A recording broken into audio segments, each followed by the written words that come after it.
This wasn't designed for short guys. Okay, that's good, thank you. Okay, everyone, so this story is about a guy, and it's about a day where everything happened. So the story pretty much starts at Miami Beach. I was sitting down, it was a beautiful day, I was at a bar, and the bar was full, but I had a lot of chairs empty and free in front of me. So this guy arrived, and he told me, man, can I sit down next to you? And I was like, no, sure, go for it. His name is Parker. And he was like, so what's your name? And my name is Joao. And he was like, Joao? No, Joao. Joao? No, Joao. What's the difference, man? Trust me, there's a difference. And that's pretty much the story of my life with my name. Every time I'm abroad, at least. So he sits down, he has a huge charisma, I love the guy, and we immediately become friends. And I don't know why, I don't remember, but we didn't exchange contact. After a while, we just, after that day, we just grew apart. And going back 4 to 6 months after, I moved further north to Colombia, where I was living. And I was doing some volunteer work for a homeless shelter there. And out of a bit of a while, after working voluntarily for a few days, I actually met him there. And I wasn't expecting to see him, and I was like, what the fuck are you doing here, man? I mean, I was so happy, we were hugging, it was a great moment, and we exchanged contacts. After exchanging contacts, you know how it is, after a few days I just moved to Colombia, I was feeling a bit blue, you know how it is, sometimes it's difficult to make friends. At the time, this was at around 2009, 2010, I have no idea if Meetup was available at that time, I think it was, but I had no idea of its existence, so I had difficulty making friends in that place. So I had his number and I called him up and I was like, man, do you want to go for a beer with me? And he was like, yeah, sure, totally, I'll take you out. Do you have a car? And I told him, no, I don't have a car. And he said, no worries, I'll pick you up. So he picked me up, and he takes me to this place in Colombia, and it's called Starbucks.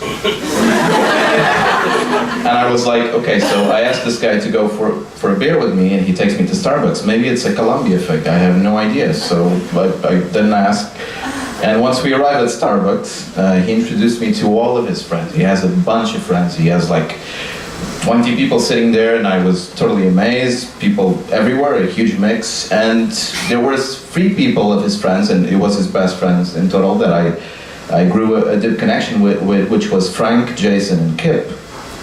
And he introduced me to Jason and Kip, and we sat down, and there was a couple of great-looking American girls, which made me pretty happy, and we were all talking together with them, and we were all pretty joyful. And Parker just grabbed me and told me, man, I gotta introduce you to another friend of mine. And he introduced me to Frank.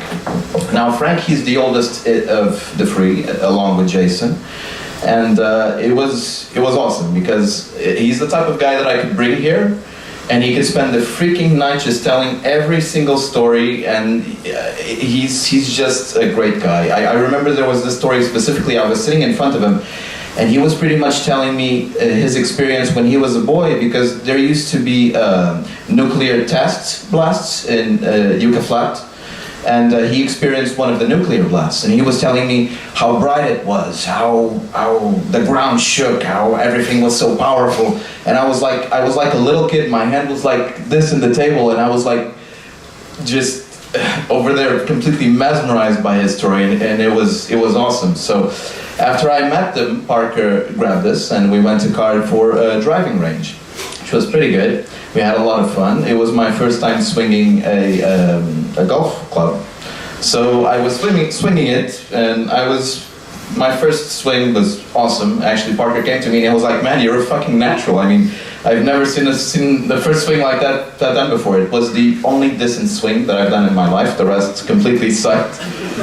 But it was a great day. We actually had a lot of fun because one of his friends was actually driving through a blinded car to pick up the balls that were on the stadium, and he told me, you know what, our next target is that car over there. So we were swinging the balls to the car, and the guy who was inside of the car, he was like, you fuckers, what the fuck are you doing? And we were just having fun swinging the balls to the car, and we were having a lot of fun. So after all of that was done, we got in the car again, And we were driving along the road, it was dark by then, and there was this car coming up to the left of us. And I still don't know what it was to this day.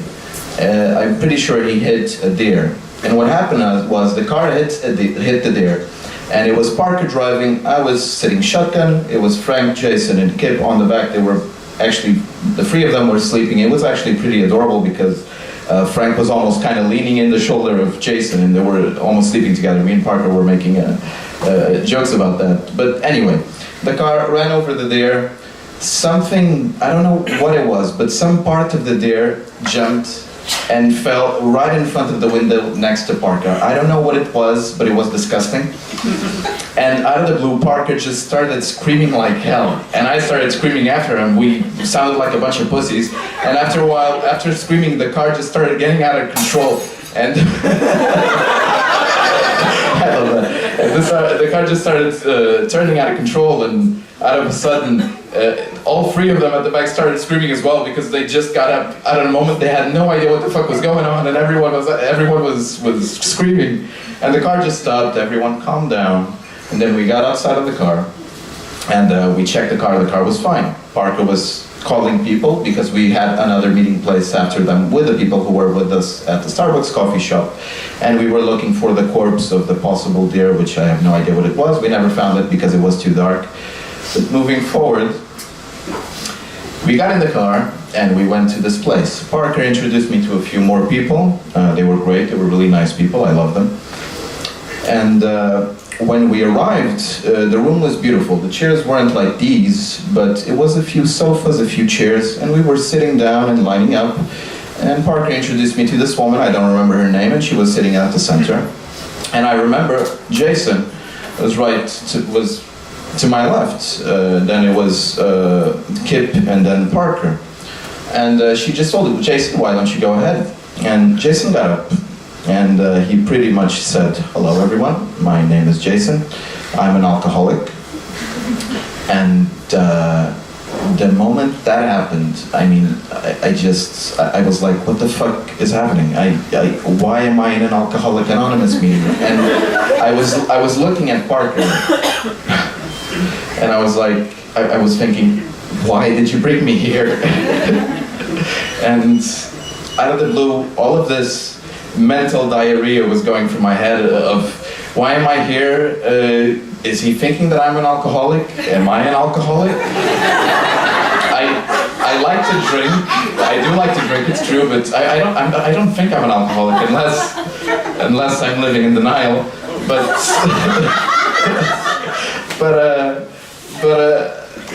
the moment I actually started to focus on what Jason was talking, it came in deep, because Jason was pretty much talking, and I spent the whole day with the guy. I was loving all of them, but he was telling me how he was in the war of Iraq. And he was telling me about all of these experiences that he went through, and a lot of them led to him having these alcoholic problems. And he was sharing this story with everyone, and it was really meaningful. And he sat down, and then Kip got up, and he was sharing exactly the same kind of stories, really deep, and I was really touched. And then he sat down as well, and then Parker came up, and he was telling about an accident that he had with the car after he had been drinking. Friends were inside the car. Fortunately, no one had died that day, but he was just sharing all of this story with us, and at the same time, he was telling the story about the homeless shelter where we were volunteering, and he was saying that a lot of people who were at the homeless shelter were there because they actually were alcoholics, and they had problems with alcohol in their life that led them to being homeless. And he was telling the story about this guy particularly, who, it's a bit heavy maybe, but he did die.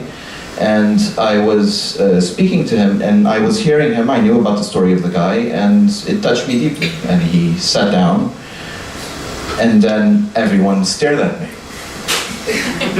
And the mental diarrhea started coming in back in again.